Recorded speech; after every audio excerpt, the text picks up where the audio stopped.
Si tú no eres judío, te voy a decir un dato que quizás no conocías, y es que en cada hogar judío que se respete hay una menorá, o el símbolo de la menorá. ¿Qué es la menorá? Es el candelabro que existía en el templo de Jerusalén. Obviamente hay distintos diseños de cómo se representa este símbolo. Esto es una Hanukkah, pero hay quienes lo representan con brazos rectos, otros así. Sea como sea, pienso yo que en un hogar judío que se respete hay el símbolo de una menorá, así sea en una esquina. Y esto muestra que la menorá es un símbolo muy importante para el pueblo judío. Este es un símbolo que nos ha acompañado al pueblo judío durante toda nuestra historia. Ustedes van a encontrar esto en muestras arqueológicas, como en sinagogas muy antiguas que se han desenterrado arqueológicamente, como en Séforis o como en las que se encontró cerca de Acco. Lo van a encontrar en las monedas de la época del reinado Hasmoneo. Lo van a encontrar, por ejemplo, en el emblema del Estado de Israel. Y la menorá se menciona en la parashá de esta semana. Be'alotejá, esto está en Números, capítulo 8 al principio. Se le menciona una mitzvah, una orden que Dios le dice a Aarón, y esta orden es para los sacerdotes, para los kohanim, que tiene que encender la menorá para así iluminar.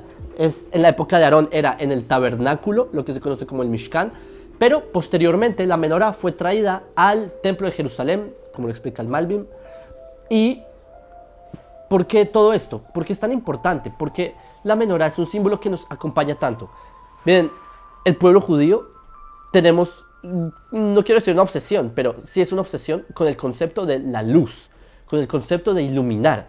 Así comienza la Torá, hablando de todo esto de separar la luz de la oscuridad. Es que hasta en las sectas como en Qumran, en la mitad del desierto, hace 2200 años, ellos hablaban de Bnei Hoshech Bnei Or, los hijos de la luz contra los hijos de la oscuridad.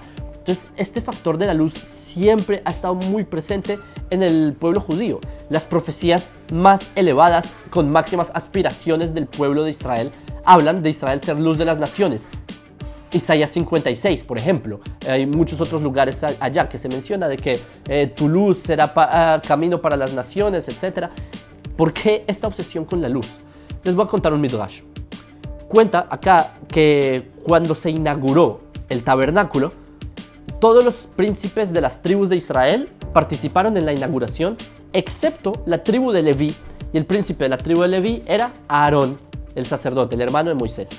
Y por eso Aarón se desanimó, se sintió como triste por no tomar parte en un evento tan significativo, que es la inauguración del tabernáculo.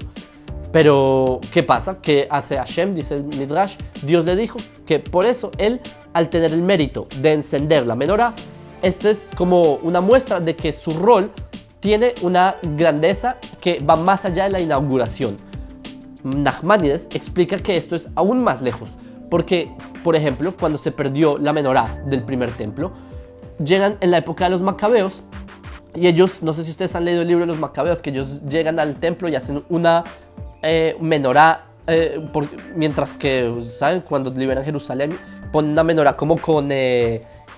¿cómo se dice? Como con pinchos, digamos, como con lanzas de hierro, y así ponen como las velas encima, y ese es el primer candelabro que lograron prender los macabeos después de haber liberado Jerusalén de mano de los seleucidas en el siglo II antes de la era común.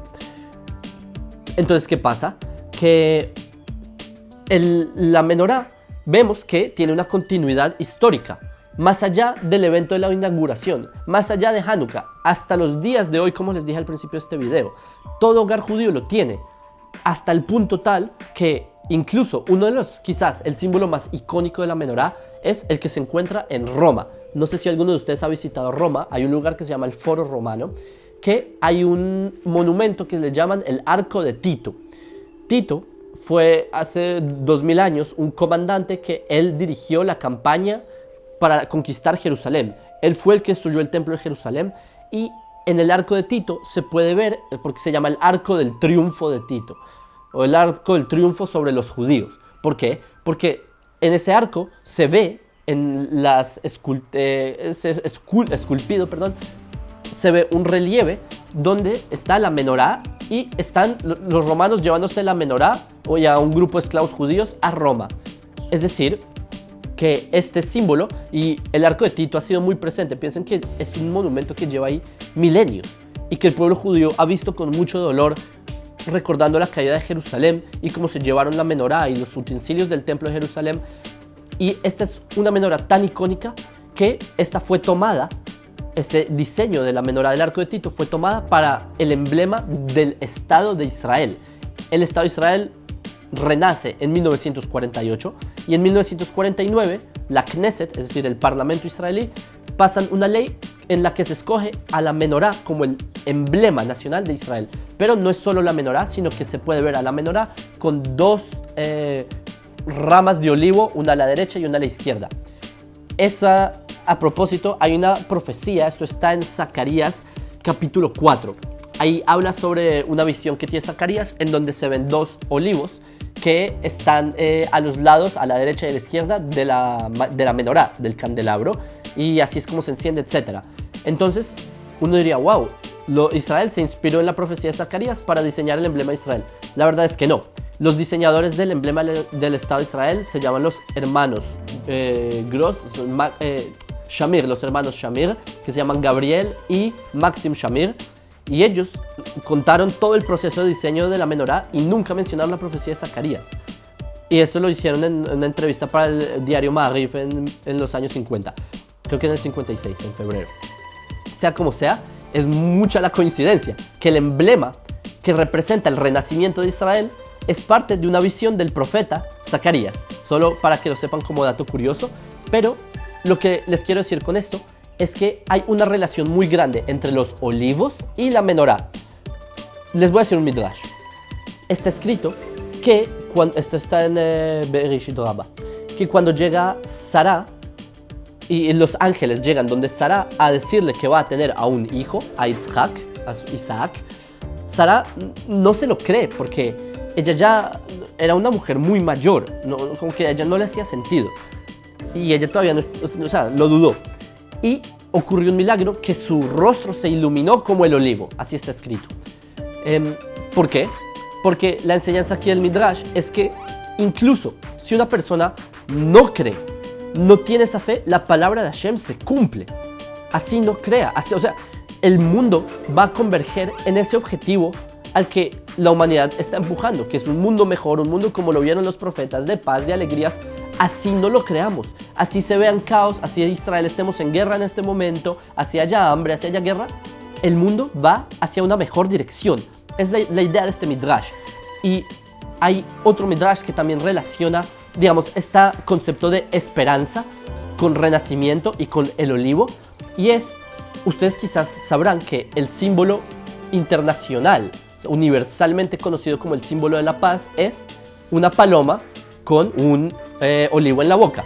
Entonces, la paloma con el olivo en la boca lo conocemos ¿de dónde? Del relato de Noé. En Génesis capítulo 8 se menciona cómo Noé mandó un cuervo, el cuervo no vuelve, etc. ¿Sí? Como que se queda volando, el Midrash dice que tiene una maldición, etc. Pero luego Noé, él manda a una paloma y la paloma vuelve con una rama de olivo. Y esta es la señal que le da a entender a Noé que las aguas del diluvio bajaron. Y así es cuando Noé y sus hijos pueden salir del arca y recibir el pacto con Dios, con Hashem. Eso está en Génesis 9. Y es un pacto eterno. Ahí dice en el versículo 12. Es un pacto para todos los siglos de los siglos. ¿Qué aprendemos aquí? Noé, me refiero a la humanidad. Que la humanidad se encuentra en este estado de diluvio, de caos, pero cuando la humanidad logra salir, ahí esta señal de esperanza, esta paloma con este olivo, le dan esa visión a la humanidad de que en verdad hay un rumbo. Y este rumbo, de cómo llegar a este rumbo, es por medio de un pacto que tiene la humanidad con Hashem, que son las leyes noágidas. Es decir, por medio de que la humanidad cumpla las leyes noágidas, se puede llegar a ese mundo de paz y de esperanza. De hecho, al pueblo de Israel se le compara con una paloma. En muchas fuentes, hay muchísimas. En el Tratado de Sanedrín, en el Tratado de Shabbat, en el Tratado de Berajot, en muchísimas fuentes. ¿Y por qué se le compara con la paloma a Israel? Hay muchas explicaciones. Esto se trae en Salmos y en Proverbios, pero generalmente hay un midrash que dice que de modo en que la paloma vino a Noé para darle el olivo y así darle luz y esperanza, del mismo modo Israel van al candelabro para iluminarlo. ¿Qué significa este midrash tan extraño? ¿Qué tiene que ver el candelabro, la paloma? La idea aquí, y les conecto todo en lenguaje moderno, es que si el pueblo de Israel logramos o nos acercamos más a nuestro objetivo de iluminar en base a los principios de la Torá, en base a lo que Hashem nos ordenó, nosotros podemos dar este modelo de ideas y de conceptos a las naciones del mundo para que puedan forjar sociedades en las que haya paz, en las que haya justicia, en las que haya armonía, etcétera, etcétera.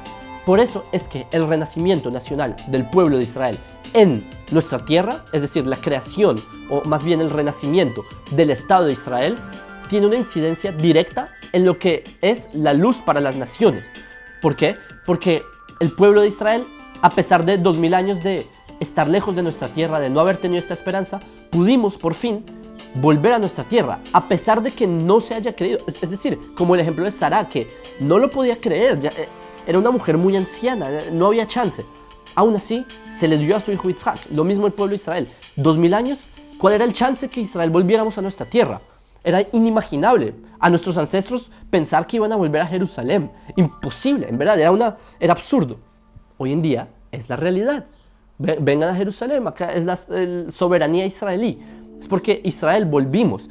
Y de modo en que se nos cumplió la promesa de que Israel volveríamos a nuestra tierra, también se va a cumplir la promesa de que vamos a tener nuevamente menorá y el Beit HaMikdash, el templo, y vamos a poder ser luz de las naciones, porque si Hashem cumple una promesa, cumple todas las promesas. Si nos cumplió la promesa de darnos Jerusalén, nos dará la promesa de darnos la menorá y así iluminar. ¿Y para qué iluminar? No simplemente para que haya luz en un edificio llamado el templo, sino para que haya luz para las naciones. Ese es todo el punto acá. Entonces, en pocas palabras, la parashá nos enseña que este mandamiento que se le ordena a Aarón es para la posteridad. Y el pueblo judío, de modo en que cargamos con nosotros siempre esta aspiración por volver a la tierra de Israel, nosotros, el pueblo judío, también cargamos con nosotros este precepto de iluminar al mundo. La menorá la seguimos cargando con nosotros. Les dije, todo hogar judío tiene por lo menos una menorá, así sea en un llavero, en una esquina en la casa, porque el pueblo judío lo tenemos muy arraigado en nuestro subconsciente, al punto tal que se volvió el emblema de Israel en una época en la que el gobierno israelí era laico, etc. Y así, poco a poco, Kim'a Kim'a, como dice el Talmud el Talmud de Jerusalén, vamos a llegar a la redención completa. Bezrat Hashem, que ustedes tomen parte en esto como no judíos, que cumplan las leyes noágidas, que tomen parte de las enseñanzas de la Torah que el pueblo de Israel transmitimos a las naciones. Bezrat Hashem, que veamos pronto ese mundo de paz.